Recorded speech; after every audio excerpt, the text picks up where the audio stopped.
it is humbling to see that no matter what industry you're in, it is sort of demanding that people be creators, even though they don't necessarily want to be. Like, and we've talked about this. Like, it's not that a lawyer wants to be a creator or that a spa owner wants to be a creator. And it's almost forcing this whole generation of people that really genuinely just, one, don't care. And then secondly, don't want to take that on to either force them to get into creating content, either one, to grow their business, or two, to grow their services and grow their service offerings and grow their audience. So like, how do you deal now with dealing with brands that come to you that say, we don't really want to be the face of our own content, but we do want to grow on social? How do you kind of manage that expectation? Well, I think it's actually kind of a controversial conversation, because the simple answer is like, EGC, like employee generated content is like a fantastic way to humanize your brand. It allows you to like show more about the brand instead of it being like the founder show. And for a lot of founders, they also feel that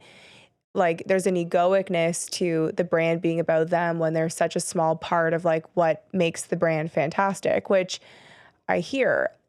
However, it's also really complicated for where EGC is going, because on one hand, from where I stand, I love EGC because it's like, it's super engaging. It's like, it humanizes it.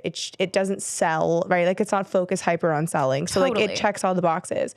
I also love it because anyone that's prepared to do employee generated content, they're generating skills that are translatable and future proof, recession proof. Like, if you're a young person and you're prepared to do EGC at your jobs, you're just worth so much more money. Interesting. That's a good perspective.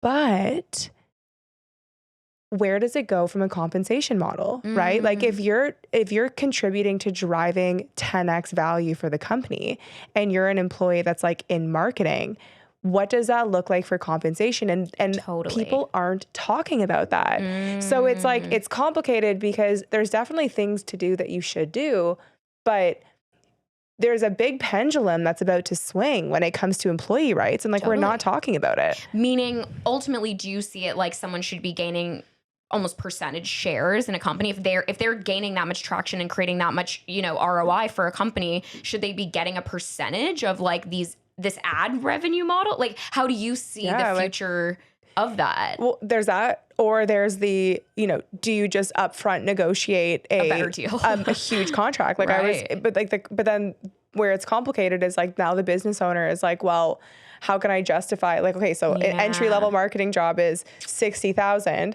Well, I'm 22. I'm fantastic at TikTok. I think that my job's actually worth $245,000. And I'm not going to do this unless we have that conversation. A business owner is like, this is tempting, but like, I also don't want to pay you until I can see it. And then just, it honestly, it's one of those things where as a business owner, I struggle because I'm in a place where I'm the rainmaker. Like, all of the content is about me and my team is fantastic, but it does a disservice to setting up my team to support, because like everybody only wants Camille. Right. So then the secondary question is like, okay, well then let's market the team. Right. And then, but I'm also sitting there as a business owner and I'm like, okay, well, how do I do this? Like, how do we do this?